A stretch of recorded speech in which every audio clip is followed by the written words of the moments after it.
Hello and welcome to Twist List. Today we are looking at Top 10 Legacies of the Middle Ages. I wrote this list as a companion to the Top 10 Misconceptions about the Middle Ages list. A few words on the criteria I used to put this list together. First of all, the boundaries of the Middle Ages are a matter of some debate. I define the period as being between the late 7th and the late 14th centuries, so I imagine there will be some comments protesting that. For what it's worth, classical antiquity was slow to die, and the Renaissance was slow to develop, so naturally, there are some grey areas there. I also anticipate comments asking why I said nothing about Gothic architecture, or troubadours, etc. The reason for the omission is twofold. 1. For as long as civilization existed, there was always art, so having its own distinctive art forms does not, in and of itself, make the Middle Ages unique. 2. I did not want to include the really obvious. Rather, in making the list, I was guided in part by Umberto Eco's observation about his famous novel, The Name of the Rose, to the effect that readers identified certain ideas in the book as modern, while they were in fact medieval, and other ideas as medieval, while they were in fact modern. And so I asked myself, what things originating in the Middle Ages do we still see around us, every day, often taking them for granted and not realizing that they are medieval? Hence the list below. The number 11 spot on the list is occupied by universities. Schools have existed since deep antiquity, but it was not until the Middle Ages that the university, an autonomous, self-governing community of students and scholars, emerged. Excellent schools of higher learning which served as precursors to universities, and later became true universities, emerged in the Byzantine Empire and the Islamic world in the second half of the 9th century. The first two institutions to actually call themselves by the Latin term universitas were the University of Bologna and the University of Paris, founded within a short time of each other in the late 11th century. What set a university apart from institutions of higher learning that existed previously, was that a university existed not solely for the purpose of teaching, but also to facilitate research and debate, and that its curriculum covered both religious and secular subjects.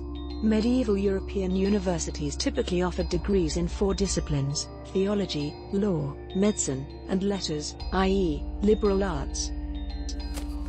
At number 10 we have banking.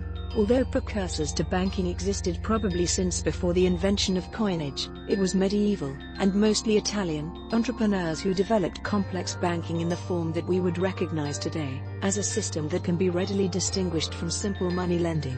Medieval bankers invented such things as bills of exchange, which eliminated the necessity of carrying actual coins over long distances, deposit banking, very similar to modern savings accounts, and bonds. What we know today as government bonds was probably invented in Florence in the 14th century with the establishment of 2 public funds, the General Monte Fund and the Dowry Fund, whose purpose was to finance public debt after the economic cataclysms in the wake of 100 Years' War. In sum, the medieval banking system introduced many of the elements that became the organizational backbone of modern finance. The 9th spot on the list is occupied by Carolingian minuscule. Ancient and early medieval scripts, whether based on the Roman or Greek alphabet, were written in all capital letters and in one continuous, unbroken stream of characters. The Carolingian minuscule, developed sometime in the 9th century, was an innovative script that introduced lowercase letters and spaces between words, as well as uniform, rounded characters that were more legible. Although punctuation did not begin to be utilized extensively until the development of printing in the 15th century, the Carolingian minuscule represented a giant leap towards making writing more user-friendly. Most types of scripts and fonts we have today, that utilize the Roman alphabet, are derived from the Carolingian minuscule. Number 8 on our list is illustrated books. There are some examples of book illustration from the Roman times, but they are rare. It was in the Middle Ages that it became standard practice to supplement text with detailed illustrations.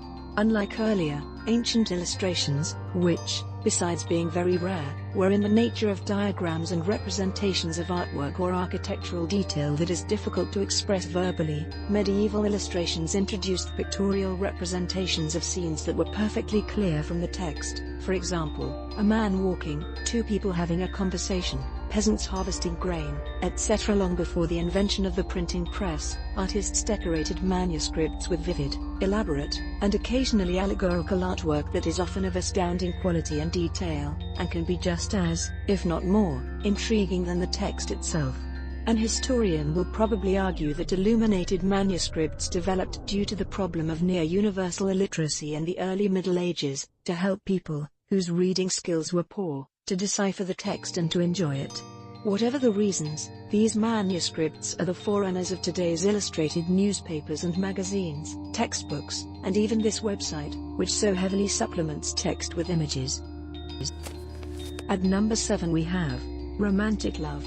Although they surely have evolved with time and social change, most of our romantic notions are ultimately derived from the medieval tradition of courtly love, which combined erotic desire with platonic attachment and spiritual admiration. This is not to say that today's garden variety romance is in the nature of medieval courtly love. After all, the latter was secret, practiced between members of the nobility, usually adulterous in nature and rarely consummated physically. But the core ideas of courtly love, those of love being exclusive and unique, something greater than sexual desire, and characterized by companionship and devotion, are certainly with us today, and quite different from the ancient notion of love, which was substantially limited to physical desire. Number 6 on the list is chivalry. Again, as with romantic love, our notions of what it means to be chivalrous have evolved with time and social change. And as with romantic love, the core medieval ideas about chivalry shape our attitudes today in significant ways.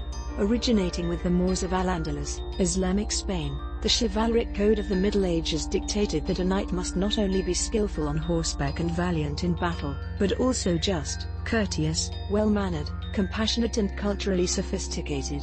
This was a major departure from the ideal of the brute warrior of antiquity. It is the tradition of chivalry that shaped our notion of the Renaissance man, although it would probably be more historically accurate to call that ideal the medieval man. The 5th spot on the list is occupied by corrective eyewear. Abbas ibn Firnas, an Andalusian polymath, invented the magnifying glass in the 9th century. Salvino D'Armate, a Florentine, invented wearable eyeglasses towards the end of the 13th century. The earliest spectacles differed from modern eyeglasses in that they did not have temple arms hooking behind the ears, and the lenses were only for hyperopia, far-sightedness. Lenses for myopia, nearsightedness, were invented in the 15th century. Number 4 on the list is mechanical clocks. Various church records indicate that mechanical clocks using oscillation and falling weights were invented in the late 13th century. The earliest tower clocks usually had no faces or hands and announced canonical hours instead of astronomical hours. More sophisticated clocks had moving dials and showed time according to 2 or more different systems. At the 3rd place we have the compass. Although there is some disagreement among historians about this, the compass was probably independently invented in China and in Europe in the 12th century. The dry compass, or mariner's compass, was developed and perfected in Europe, probably Italy, in the late 13th, early 14th centuries. Before the invention of the compass, ships sailed close to land and mariners navigated by observing natural landmarks and the position of celestial bodies. This made sea travel long and inefficient, dangerous, when a ship had to sail within sight of enemy territory or a pirate base, and seasonal, since the sky was frequently overcast in the fall and winter. The compass enabled ships to sail into the open sea and to determine their direction even when celestial bodies could not be observed. This navigation device has had a lasting impact on civilization and was used for over 800 years before finally being supplanted by GPS. At the 2nd spot is the Magna Carta. The significance of the Magna Carta has sometimes been a bit overstated. What cannot be denied, however, is that it codified 2 revolutionary principles: 1, the king must govern with consent, and 2, the king must govern within the law. These twin principles laid the foundation of modern Western liberal democracy, which combines elements of monarchy, oligarchy, and ancient-style participatory democracy in a mechanism utilizing the advantages of each to the maximum. And finally, at number 1, urban culture. Ancient cities, even great ancient cities, such as Rome, were important primarily as fortified seats of power. It was in the Middle Ages, however, that the notion of a city evolved into something more than fortified physical space, into an idea and a vision: large, socially complex societies based primarily on economic relationships rather than kinship. It was in the Middle Ages that big cities became identified as places of freedom, opportunity, anonymity, renewal and self-invention, the aura that cities still possess today. Thanks for watching. If you enjoyed this video and would like to see more, then please hit the subscribe button.